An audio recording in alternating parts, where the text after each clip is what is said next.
Hi, I'm Kim and I play Reagan. Hi, I'm Lear and I play Cordelia. Hello, I'm Izzy. I'm the director. Great. So you guys have done an adaptation of King Lear, and there are so many modern adaptations of Shakespeare all the time. Every single week there seems to be a new one. But what have you done with yours? And I mean, can you justify why you decided to kind of chop up Shakespeare's text and screw with it? Well, that is one of the things we wanted to do is to experiment with how we could do Shakespeare in a modern setting, but properly. Because very often I think a lot of performances basically superimpose a modern setting on the old Shakespeare. So we wanted to really change it up and see it only through the eyes of the three daughters, so that we could really do something new with it.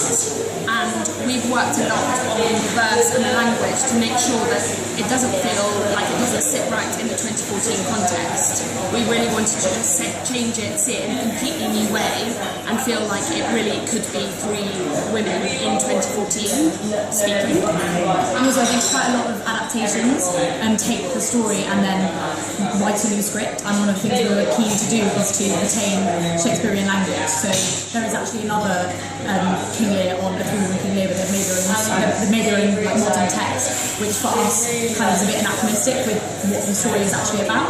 So we've decided one of the most important things is staying true to Shakespeare's language, what is going on, and he's the best. So we didn't feel like we had to write it ourselves like Shakespeare did pretty good. Right. Yeah, I think we wanted to just see it through the eyes of the women, because they don't necessarily get a good rep. Yeah. They're seen as very, very one-dimensional, and we wanted to really explore them and see what they're about.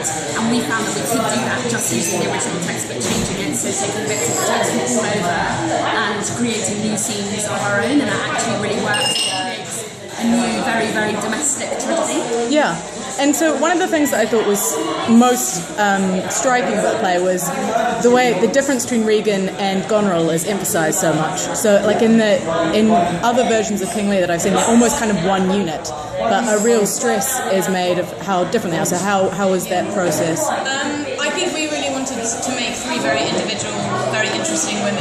And really, it came down to the text and the language itself, and what kind of language Shakespeare uses for Regan, what kind of language Shakespeare uses for Goneril. And they are actually quite different. And their emphasis about their father is very different. So Regan really emphasised quite a lot that he's an old man and that he's old, whereas Goneril has other perspectives on it. And so yeah, it really came from rooted in the text and then exploring the implications of that and of their different relationships with Cordelia and of their different relationships with their father. Regan really doesn't interact with Lear.